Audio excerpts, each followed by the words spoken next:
What's going on, everybody? This is Chris Classic dropping a car vlog on my lunch break. Yes, I'm at work. It's a beautiful day outside. Sun shining bright. Lord's light shining bright. Bars. Nobody tells you today. Remember that God loves you, Christ loves you, and I love you as well. You know, I think a lot of people, they airplane feed people certain things of the word, but sometimes we got to go and read about them trials and tribulations that we all get. We all get these trials and tribulations. They hurt.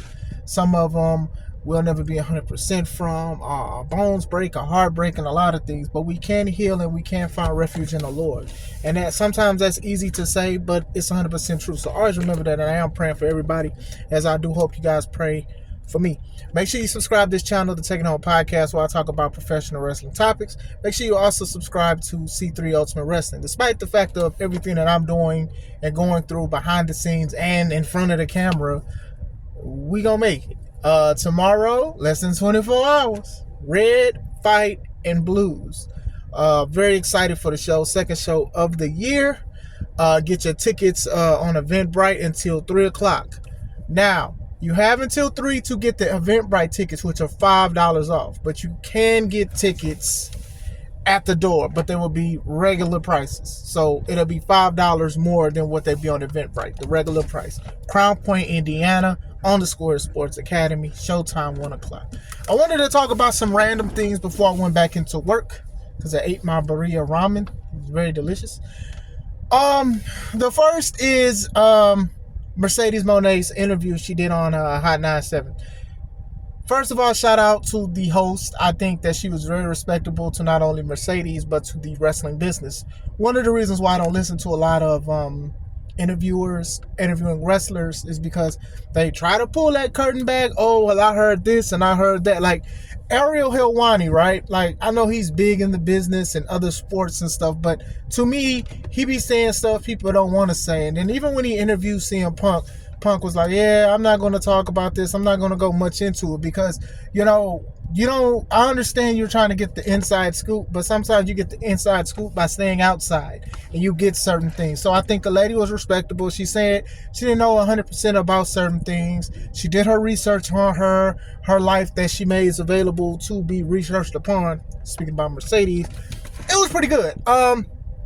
I do think that a lot of people probably thought that it was going to be somewhere where she bashed WWE.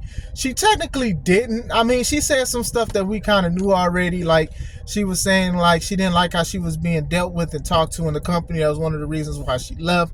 She also talked about that they didn't want her to do The Mandalorian. So they tried to have her being busy booking her on house shows and stuff like that. She talked about that for a little bit. And I'll say this. When WWE is your main income or whatever like that, sometimes you do have to put their business obviously before anything else.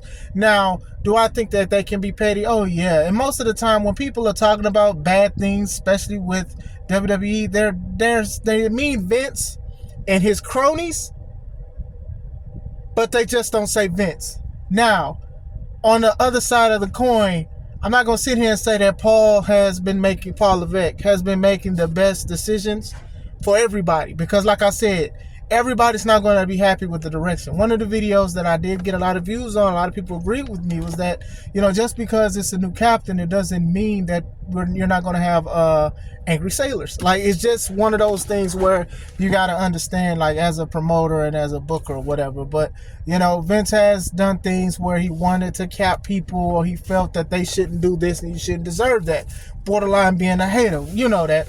But still, I know she had a lot of appeal to The Mandalorian. A lot of people like her stuff. She has a big following too. She has a lot of followers and stuff, and people love that she's a businesswoman outside of acting. She has her own CBD products that she has with Callisto. She does a lot of things or whatever like that. So going with that, I can definitely see why they split. As far as anything else from the interview, she did say she was the highest paid woman. That was speculated, but she confirmed that. She didn't say how much. Thank God she didn't say how much, because people's already mad that she was the highest paid. Look, she's one of my top favorite female wrestlers. of all time, dang near. I think Gail Kim is like one of my number ones. I got to look at the list. We got to probably do a live about it. But I think that she said it and she confirmed it, and good for her. If she can get some money off of doing something that she really loves, great. If you don't like her, okay. If you like her, okay. Like you know what I'm saying? Like, if that's what Tony decided to pay her, that's what Tony decided to pay her. People get mad at the wrong person when it comes to pay rate. Oh, she shouldn't get that. She don't deserve that. You know, y'all love Tony so much. If you love him so much, why don't you criticize him and talk about it if it's supposed to make the content better? No shade. I'm just saying, like be mad at him for giving her all of this money or whatever like that. From the matches I've seen, she's showing that she is the top women's wrestler. Like, she's showing it. I would say she needs to work a little bit more on her promos, and some of the outfits are quite cheesy, and them Temu wigs that she be having, I'm just not a fan of. I think that WWE's hair department or whatever, hair department, I know this sounds funny.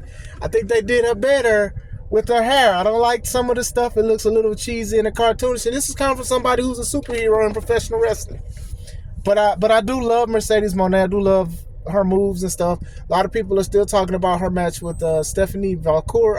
I may say her name wrong.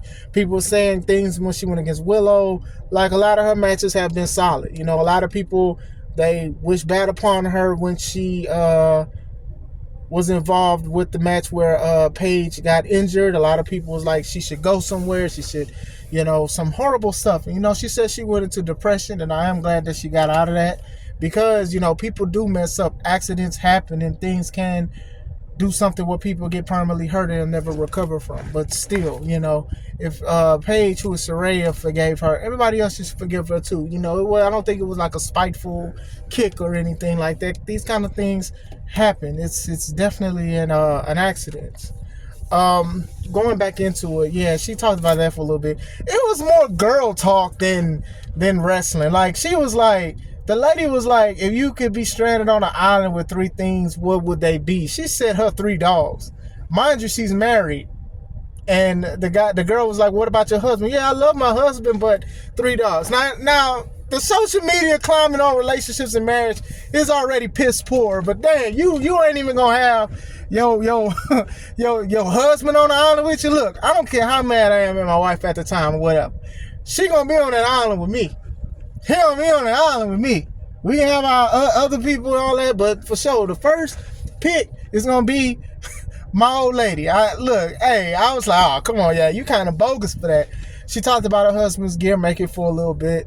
Also, other girl stuff about crystals and energy. Y'all know I ain't got time for that. I just skipped it. But going into that, yeah, it was like I said, it was a pretty good interview. Like, if you was just going to see her just talk bad about one company, she's not doing it. I know she's done other interviews or whatever like that, but this is like the biggest one that a lot of people have been talking about outside that one thing where somebody was trying to say, who did you face that you did want to face and stuff like that. But other than that, shout out to her and everything she continues to do. Make that CEO money. I also wanted to talk about one more time about Will Ospreay and Swerve Strickland. Now, I didn't see the match yet, and everybody's talking about how good that match is. But the biggest thing is they were saying that Will wanted to lose to Swerve because he wanted to say that nobody is above getting pinned by the champion. As much as I appreciate William for doing that and saying that, I wish he didn't say it, one. But two, it also proved what we have been talking about with Swerve Strickland's championship reign. Look, a lot of people was willing to bet money that Will was going to win at Forbidden Door because Will has been on a roll. Will has been like the talking point, and Will has been putting on great matches. But Swerve has put on great matches too. Has been putting on it too, and people forget that because they wanted Swerve to lose so bad or whatever. Like, with Swerve winning and being himself, and even saying he doesn't just want to be black representation, he wants to transcend that for also other people of ethnicities, and people getting mad at him. The people who look like this is just ridiculous to me because selective outrage is at its highest when it comes to these things. And when it comes to race baiting, race triggered thoughts and stuff like that, I do think that is like the main thing is selective outrage. We mad at this because we decided to be mad at this. We don't care about the hypocrisy. We don't care about justice. We don't care about right or wrong. So Swerve is all in that. But still, even dealing with that, because I'm sure he sees it because he's on social media, because he's also a businessman. People's already like, well, he's going to lose to Will. So Will saying that just told us something, that Will could have been the champion on Sunday. He could have had the belt on Sunday. He could have had his championship celebration, which would have been at the beginning of AEW Dynamite, which is their flagship show. Dynamite is the flagship show. He would have got that. He would have did this and all of that. I say this because when Swerve beat Samoa Joe at Dynasty, he did not open the flagship show. Jon Moxley did with the New Japan Heavyweight title. That's already a bad sign. That's going to always be a bad sign. That's going to be something that I probably won't forget when it comes to Swerve being the first black AEW champion, is that he did not open the show. He opened the show on Friday. That is not the flagship show.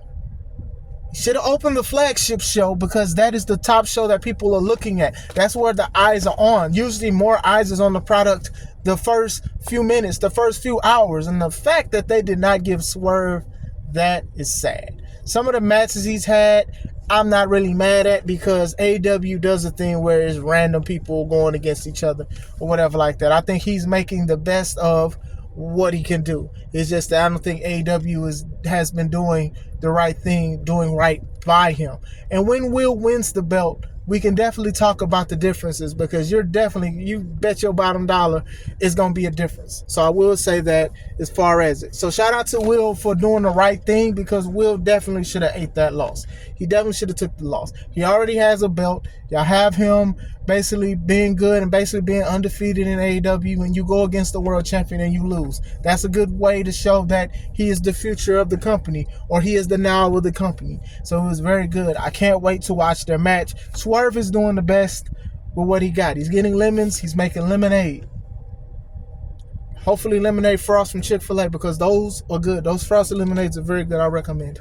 But still, I wanted to talk about that for a little bit. So those are just like a couple of things that I did want to talk about, because I made a YouTube short about the Will decision, but I also wanted to clarify why I felt that way. You know what I'm saying? So what do you guys think? I hope you guys are having a wonderful day. Hope you guys are ready for July 6th tomorrow. Red Fighting Blue, C3 Ultimate Wrestling, sponsored by Limelight Comics and that company. So, like I said, I'm excited for the show. I hope you guys are excited for the show. You guys can watch it on Twitch and stuff like that. But it's better to watch it live. It's better to watch it live. So, hope you guys are having a wonderful day. This is Chris Classic. Stay home.